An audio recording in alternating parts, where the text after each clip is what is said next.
Breaking news boss. వెస్టిండీస్తో do or die మ్యాచ్లో team India నుండి చెత్త పర్ఫార్మెన్స్ ఇస్తున్న ఈ ప్లేయర్ని ప్లేయింగ్ 11 నుండి తొలగించి ఆ ఛాంపియన్కి చోటు ఇవ్వనున్నారు. అవును బాస్, లేటెస్ట్ అప్డేట్ ఏంటంటే వెస్టిండీస్తో మ్యాచ్ కోసం టీమిండియా తమ ప్లేయింగ్ 11లో ఒక మార్పు చేయనుంది. లాస్ట్ మ్యాచ్లో జింబాబ్వేపై విజయం సాధించినా ఆ విజయం ఇంకా ఘన విజయంగా కూడా మారే అవకాశం ఉండింది. ఎందుకంటే ఆ మ్యాచ్లో ఫస్ట్ బ్యాటింగ్ చేసిన టీమిండియా ఏకంగా 256 పరుగుల భారీ స్కోర్ చేసింది. ఇంత స్కోర్ చేశాక మినిమం 100+ రన్స్ తేడాతో మ్యాచ్ గెలుస్తుందేమో అనిపించింది. ఎందుకంటే అక్కడ ఉంది చిన్న team, Zimbabwe team. But Zimbabwe batters ఏకంగా 184 రన్స్ బాధేశారు. దీనికి నిజంగా టీమిండియా బౌలర్స్ సిగ్గుపడాలి. చిన్న టీం కాబట్టి ఎలాగో అలా గెలిచారు. కానీ ఇప్పుడు మనం తలబడేది మామూలు టీంతో కాదు, సౌత్ ఆఫ్రికాకి చుక్కలు చూపించిన టీంతో. 83 పరుగులకే 7 వికెట్స్ కోల్పోయాక కూడా అక్కడి నుండి 8వ వికెట్కి 89 పరుగుల వరల్డ్ రికార్డ్ పార్ట్నర్షిప్ నెలకొల్పి టీం స్కోర్ని ఏకంగా 176 వరకు తీసుకెళ్లారంటేనే అర్థం చేసుకోండి బాస్, వాళ్ళ బ్యాటింగ్ లైనప్ ఎంత పటిష్టంగా ఉందో అని. టీమిండియాలో కూడా భారీ స్కోర్ చేసే కేపబుల్ బ్యాటర్స్ ఉన్నారు, అందులో ఎలాంటి డౌట్ లేదు. కానీ ఎంత పెద్ద స్కోర్ చేసినా వెస్టిండీస్ని కట్టడి చేసే సామర్థ్యం మన బౌలర్స్కి ఉందా అనేదే ఇక్కడ $1 మిలియన్ క్వశ్చన్. కేవలం బ్యాటింగ్ బలంతోనే మ్యాచ్లు గెలవలేం కదా. అయితే టీమిండియా బౌలింగ్ యూనిట్లో ఒక వీక్ ప్లేయర్ ఉన్నాడు. తనెవరో కాదు, శివం దూబే. జింబాబ్వేతో మ్యాచ్లో చెత్తగా బౌలింగ్ వేశాడు. చెత్తగా కూడా కాదు, చాలా చెత్తగా వేశాడు. 2 ఓవర్స్లోనే 46 రన్స్ ఇవ్వడమేంటి బాస్, అది జింబాబ్వే లాంటి టీంపై. మరి జింబాబ్వే బ్యాటర్సే అంతగా తుఫాన్ బ్యాటింగ్ చేస్తే ఇక వెస్టిండీస్ బ్యాటర్స్ గురించి చెప్పనే అక్కర్లేదు, డైరెక్ట్గా సున్నామీనే. కాబట్టి టీమిండియా ఏం చెయ్యనుంది అంటే ప్రస్తుతం మన బ్యాటింగ్ లైనప్ 8th పొజిషన్ వరకు ఉంది. 8th ప్లేస్లో కూడా ప్రాపర్ బ్యాటర్ బరిలోకి దిగుతున్నాడు. ఇక బౌలింగ్ ఆప్షన్స్ చూస్తే 6-7 ఉన్నాయి.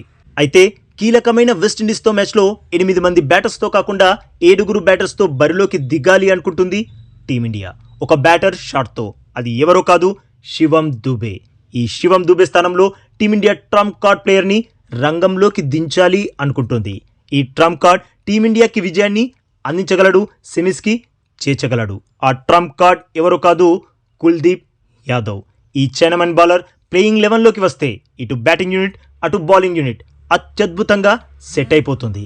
ఆల్రెడీ బ్యాటింగ్ యూనిట్లో సంజుకి చోటిచ్చి చాలా మంచి పని చేశారు. బ్యాటింగ్ లైనప్ ఇప్పుడు దుర్భేద్యంగా కనబడుతుంది. అలాగే కుల్దీప్ కూడా ప్లేయింగ్ 11లోకి వచ్చేస్తే బాస్ వేరే లెవెల్లో ఉంటుంది.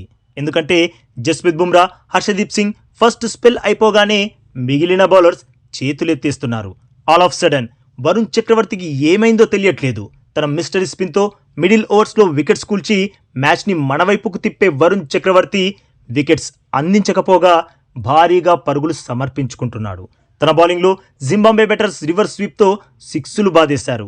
ఇలాంటి టైంలో మన బౌలింగ్ బలం పెంచుకోవాల్సిన ఆవశ్యకత ఎంతైనా ఉందని కుల్దీప్ని ప్లేయింగ్ 11లోకి తెచ్చేస్తున్నారు.